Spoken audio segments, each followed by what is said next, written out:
അടുത്തൊരു അബാക്കസ് നോക്കാം. ഇതിൽ എത്ര ഡോട്ട്സ് ഉണ്ട് നോക്കിയേ, എത്ര മുത്തുകളുണ്ട് നോക്കിയേ.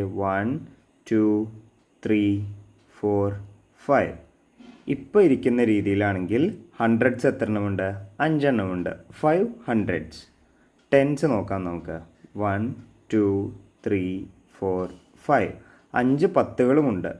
5 നൂറുകൾ 500, 5 പത്തുകൾ 50, 550, 550. ഇനി എത്ര ഒന്നുകളുണ്ട് നോക്കാം. 1 2 3 4. 4 ഒന്നുകളാണുള്ളത്. 5 പത്തുകളും 5 നൂറുകളും 4 ഒന്നുകളും. 554, 554.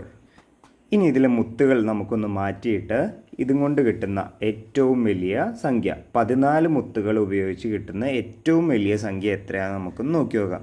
എല്ലാവരും ഒന്ന് നോക്കിയേ. ഒരു കമ്പിയിൽ ഒരു വരയിൽ ഏറ്റവും കൂടുതൽ 9 മുത്തുകൾ മാത്രമേ ഉണ്ടാവാൻ പാടുള്ളൂ. 14 മുത്തുകൾ വെച്ച് നമുക്ക് ഏറ്റവും വലിയ സംഖ്യ ഉണ്ടാക്കി നോക്കാം.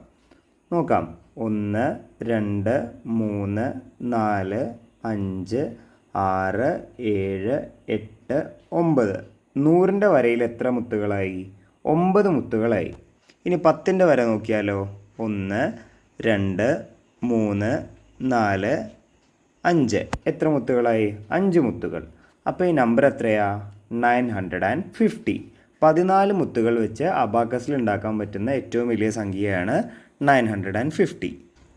ഏറ്റവും വലിയ സംഖ്യ ഉണ്ടാക്കാൻ പറഞ്ഞിട്ടുള്ളൊരു ക്വസ്റ്റ്യൻ ആണെങ്കിൽ നിങ്ങൾ ആദ്യം ചെയ്യേണ്ടത് എത്ര മുത്തുകളുണ്ടെന്ന് നോക്കുക. അതിൽ 9 മുത്തുകൾ ഹൺഡ്രഡ്സിൽ ഇടുക. പിന്നെ എത്ര മുത്തുകളുണ്ടെന്ന് നോക്കുക. അതിൽ 9 മുത്തുകൾ ഇടാൻ കഴിയുകയാണെങ്കിൽ 9 മുത്തുകൾ, ഏറ്റവും കൂടുതൽ 100ലും അതിന് ശേഷം ഏറ്റവും കൂടുതലുള്ളത് 10ലുമാണ് വരുത്തേണ്ടത്, മുത്തുകൾ വരയ്ക്കേണ്ടത്.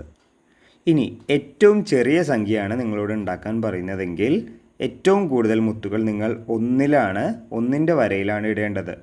മാക്സിമം 9 മുത്തുകൾ നമ്മൾ 1ൻ്റെ വരയിലിടുക. നമുക്ക് ഈ നമ്പർ എത്രയാണെന്ന് നോക്കാം.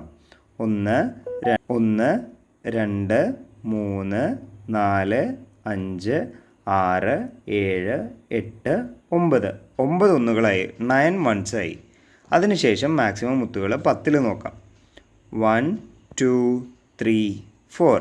4 പത്തുകളായി, 1 നൂറും. ഇപ്പോൾ ഏറ്റവും ചെറിയ സംഖ്യ എത്രയാ? 149. 14 മുത്തുകൾ ഉപയോഗിച്ച് ഉണ്ടാക്കാൻ കഴിയുന്ന ഏറ്റവും ചെറിയ സംഖ്യ 149. അപ്പോൾ എല്ലാവർക്കും മനസ്സിലായോ? ഏറ്റവും ചെറിയ സംഖ്യ ഉണ്ടാക്കാൻ പറയുമ്പോൾ 1ൻ്റെ വരയിൽ, വൺസിൻ്റെ വരയിൽ ഏറ്റവും കൂടുതൽ മുത്തുകളിട്ട് തുടങ്ങുക. ഇനി ഏറ്റവും വലിയ സംഖ്യയാണ് ഉണ്ടാക്കാൻ പറയുന്നതെങ്കിലോ ഏറ്റവും കൂടുതൽ മുത്തുകൾ 9 മുത്തുകൾ 100ലിട്ട് തുടങ്ങാൻ ശ്രമിക്കുക.